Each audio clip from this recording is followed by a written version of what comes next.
So I'm joined in the studio by award-winning filmmaker Jan Dunn. We're here talking Sacred Country. Hi, Jan. Hello, Dom. Thank you for inviting me in. That's okay. Seems like ages since I've seen you.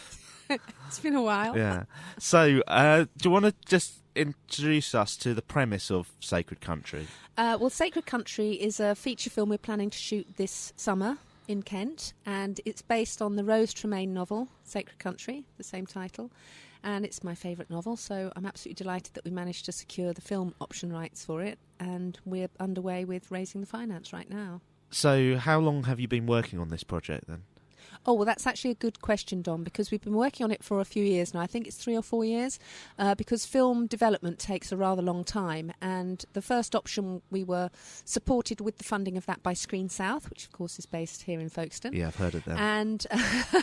And then the renewal of that option was taken over by the Kent Film Office. So it's very kind of Kent-supported, and we're going to be shooting it locally down here.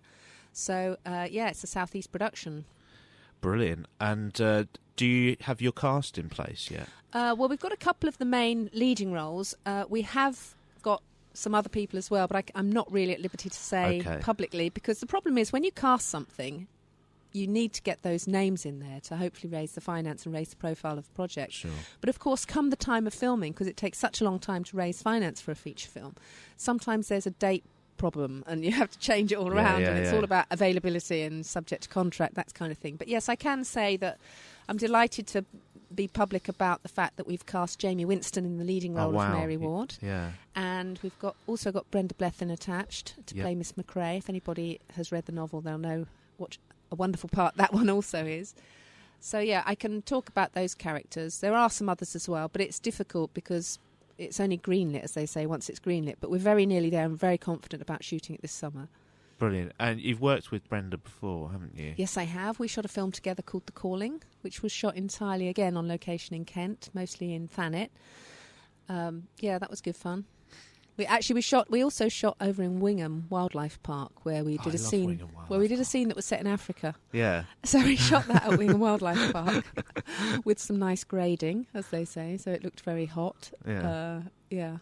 Brilliant. So am I right in thinking you're crowdfunding this project? Yeah, and it's my first experience of crowdfunding, which is kind of scary, but it's also really exciting. And I've learnt so much about social media, because we all engage with social media as filmmakers, but the directors, we tend to not really do very much of it. You kind of leave it to the big stars and the actors. Yeah. And we're all a bit shy on social media, so I've had to sort of come up to speed with that, and I've learnt loads, and it's really exciting. Most importantly, we've got a Facebook page that it's really important that people go and like, particularly from the South East, because we do want to bring the funding of the film down, the production money down here, and shoot down here.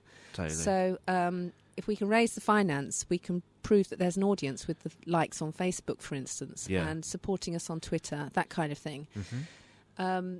It's really a useful tool, actually, I realise now. And of course, it wasn't really existing when I made my first couple of films. It didn't really exist like it does now, and I wasn't even engaged with it with the last one, because films take so long to get off the ground. There's quite a big gap when you start, especially when you start moving up from kind of micro budgets, which is the arena I've been working in, now shooting at reasonable low budgets. So crowdfunding is a really useful tool for that.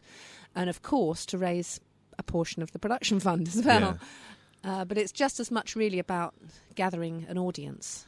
It's interesting, isn't it? Because you started about 4 years ago, and even then I don't think crowdfunding was as big as it is now. Well, of course, the Americans have been crowdfunding forever, before it was even called that. Yeah. And of course, the likes of the Coen brothers and Spielberg, they all started by raising film budgets from their friends and family. Yeah. I don't have that sort of friends and family. Most of my friends are artists, and certainly my family can't really support what I do. Yeah. So when you can use crowdfunding to go out to a wider network, as it were, and spread that net much, much wider, and actually start getting fans of the book, people who've seen my previous films, fans of the actors we've got attached, then maybe we can draw in some more finance in that sense with crowdfunding. But of course, as I say, the Americans, you look at the filmmakers in America doing the crowdfunding, and it's people like Spike Lee and Steven Soderbergh, those kind of people who raise huge amounts of money through their crowdfunding. Seems a bit unfair, actually. Especially for filmmakers here, because obviously there's lots of worthy causes. But I do think that the great thing about crowdfunding is some people will go to the sites.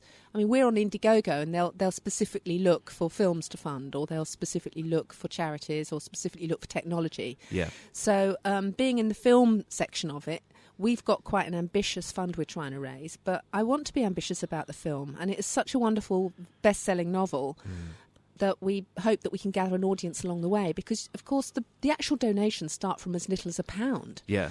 But at least it clocks another person who's interested in seeing the film, which is fantastic. And we've already raised nearly... I think over £5,000 in the first 2 weeks. That's which brilliant. Is pretty good for an independent film. That's really, really good. And I know that we've got some more sort of high donations that are coming in this week from people that we're aware of. But I love the fact that what's really great on there is you can't start seeing all these names of people that you've never heard of before. You just think, oh, wow, all these people want to see the film there, or they love the story.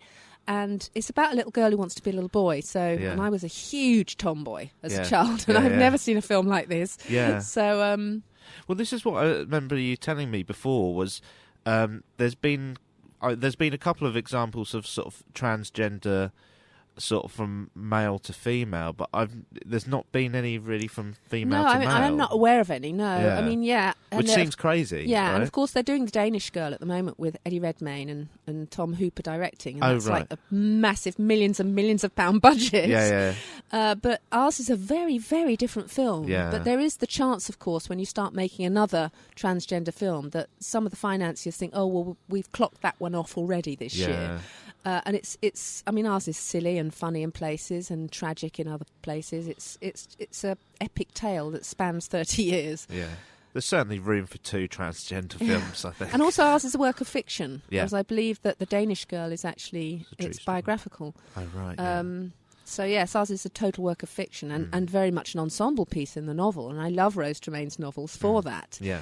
But Mary Ward seemed the obvious character to focus on. And of course, for us as a film production company, it's so much better for raising finance if you've got one protagonist that everybody's following and a main story. And she's the obvious character to follow. Yeah. I mean, some of the others have fallen by the wayside, which I was a bit sad about. And you lose those in the first, second, third draft.